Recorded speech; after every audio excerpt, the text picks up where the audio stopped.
It's February 22nd. Good. And I have Adov sir, Mr. Abhi. Hi. And Adov sir is a security researcher and an outspoken person by himself.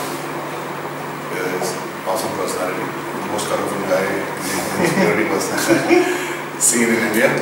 And we're going to ask him a lot of questions and make him feel why did he come where he is now.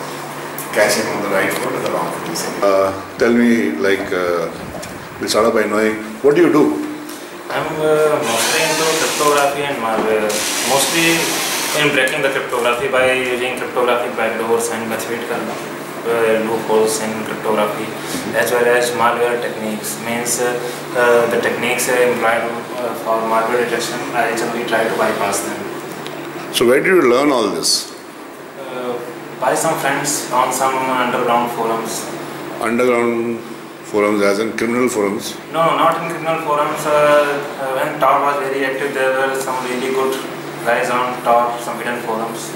I learned a lot of stuff from them, especially these programming techniques for malware. And what's your background before you sort of went underground to learn or whatever you were doing? I was mostly playing with C and C++ and low-level stuff like operating system, kernel, compiler, linker, assembler, and all this stuff. So you are what? You've done your engineering or you've done your science or what? Formally, I am a dropout from engineering. You dropped out of college. Which year did you drop out of? Final year. Final year you dropped out. You were supposed to be an intelligent guy. Why did you drop out of the final year? Because faculty was against my ideas. Like in operating system, I decided to discuss why are we developing the kernel only in C or C++, why not some other language like Java or C# or Visual Basic, so that we can use the sheer power of all the frameworks. Faculty was like, this is not possible, you are insane, blah blah. Finally I developed the kernel, got enough upgrade in operating system. Same story happened in compiler and a lot of subjects. They asked you to leave or you left yourself? No, I left myself.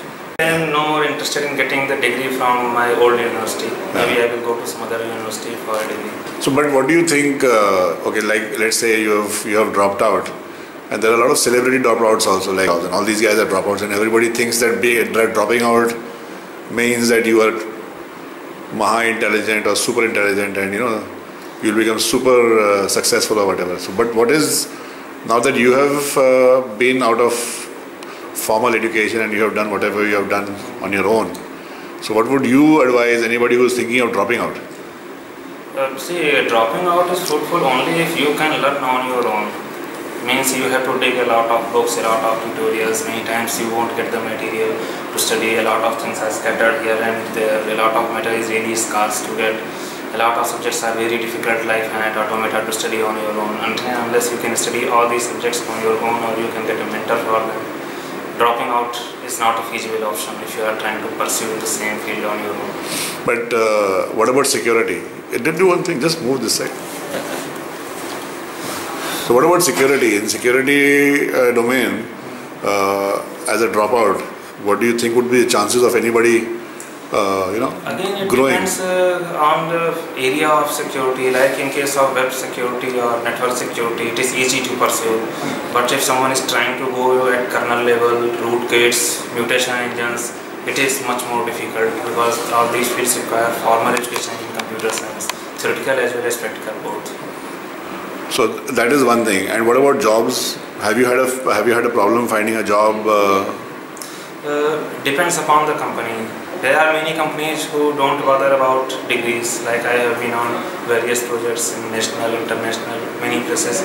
They don't bother about degrees. All they care about what I can do. If I can get the job, then I get the job. There are many companies who care about degrees. So if you don't have degrees, a lot of options are closed.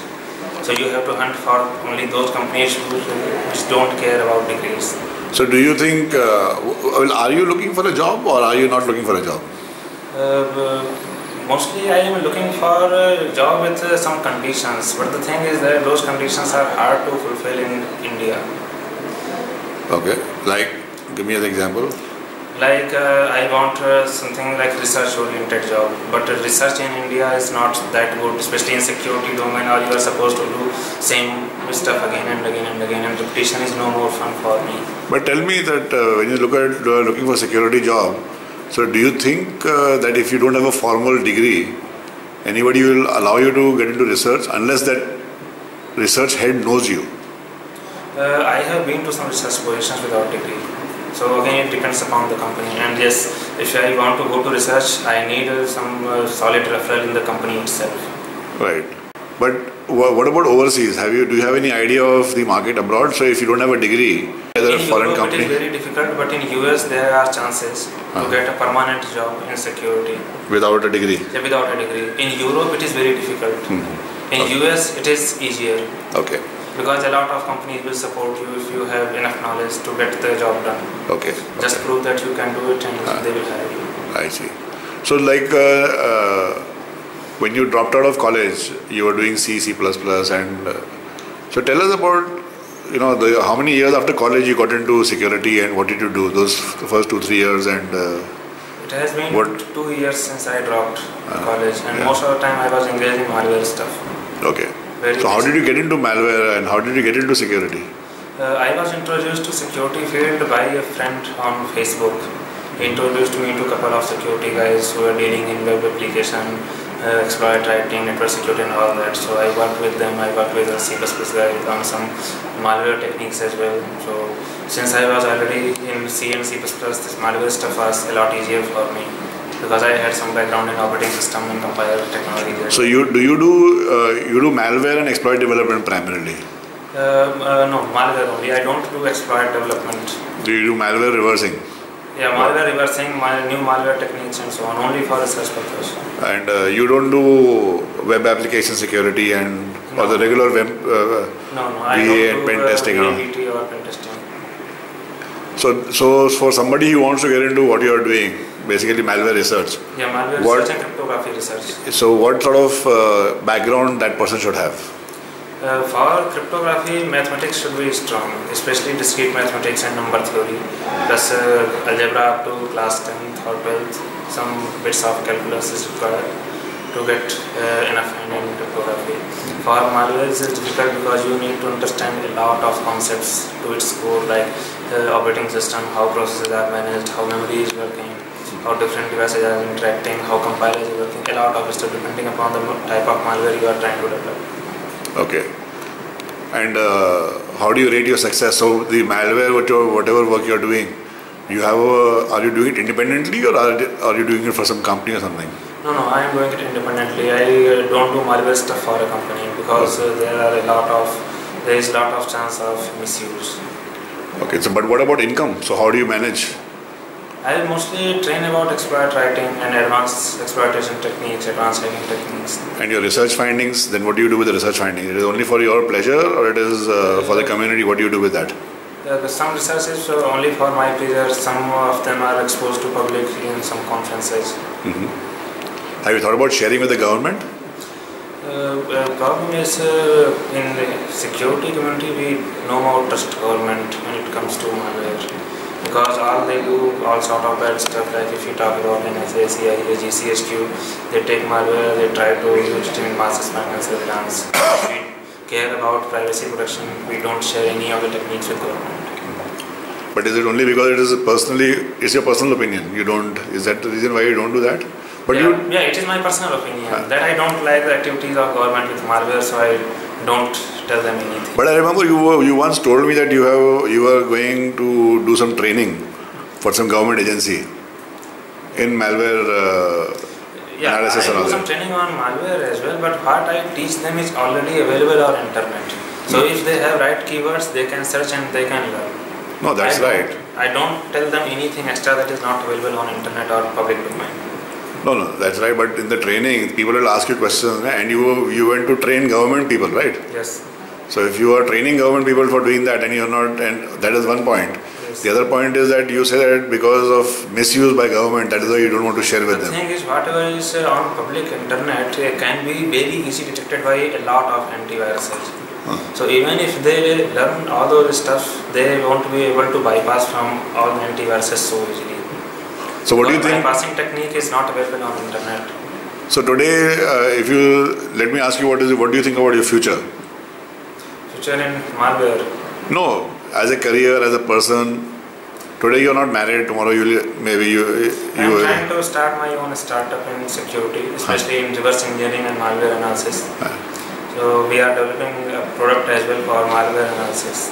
In fact, it's geared specifically toward malware, so that taking a lot of malware techniques like mutational engines, self-modifying codes. But is there a market? See, if you say startup in this area, is there a market for this? Yes. Who will buy? There is a market. In fact, I was into malware analysis as well, and I know a lot of malware analysis guys in different countries, different companies. No, so that is let us take it from this perspective. Okay, you know about it. So maybe you can share with the audience. Is that who would be buyers for the work which you do, the research which you do? It is specifically for malware analysis people, very specific group. Not too many customers will be there. Only very so malware analysis group, who would be that? Give me an example. Like employees of antivirus companies like McAfee, like Symantec. No names. Antivirus companies. Yeah, antivirus companies. So I'm going to remove that part anyway. So okay, so like antivirus companies and what else? Apart from that, some the exploit business, like there are some companies which are selling some exploit information as well. But they again sell to government. See, I am just selling them malware analysis tool. On my part, I am right. If they are misusing it again, so I am not directly involved. So if you come to know that they are misusing it or they are selling it to government, will you stop buying? Will you stop dealing with them? Yes, sort of. If I get enough evidence, so I will stop dealing with them. You know your reputation. Ajay, you just turn around. Turn around.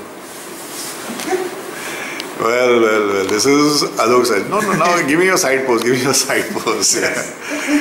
So this is Alok Saj, and this is his pony, which is called what do you call it? Bodhi. No, in Hindi we call it Shikha. Shikha. Okay. So. And that is what Alok Saj is known in the information security circles in the country. And you are also known for the fact that you are very outspoken. Okay, so that is why this is a very outspoken question for you. Okay, so the set of rules applies that if you don't know that the guy is misusing it, then it's fine. So is that okay? No, it is not like that. See, I am not selling a weapon. But that thing can be modified. In fact, everything can be modified to be used as weapon. Yes. If I am not directly selling a weapon, I am fine. No, but how can you moralize on that? How can you be a moralist? Okay, I will not sell the weapon, but I will sell a program. But any program which you write, even if you write a small piece of code and it is used in a weapon, so then that is also a weapon. No? Sort of, it will be like I am selling iron ore and someone is extracting iron and then making a gun. Yes. So still it is a bit far, sort of diffusion of responsibility, psychological stuff. That's right. So what would you do? You will go to Rishikesh? No. And wear Bhagwa and wear saffron clothes and go to Hare Rama Hare Krishna? No. Then, I will do that. No, if you have to, support this sort of thinking, so you live on love and fresh air, because every second person you sell will go and sell to the government, because that is the only people who will buy it, or the criminals will buy it. Yes. That's why I am not selling malware. I am selling malware analysis tool. All you can do, analyze it. So somebody else has... good or bad, that is up to you. Like, it is like a knife. Either you can use it for cutting the vegetable and fruits, or you can use it to kill someone. That is escape. Yeah, sort of. Again, psychological effect. In case of malware, there is no escape, because there is only bad use. Yeah. No, I understand. I appreciate your point of view. I do know you have done a lot of good work. I do know that you are very enthusiastic and very, focused on whatever you are doing. And wish you a lot of good luck. Thank you. Okay.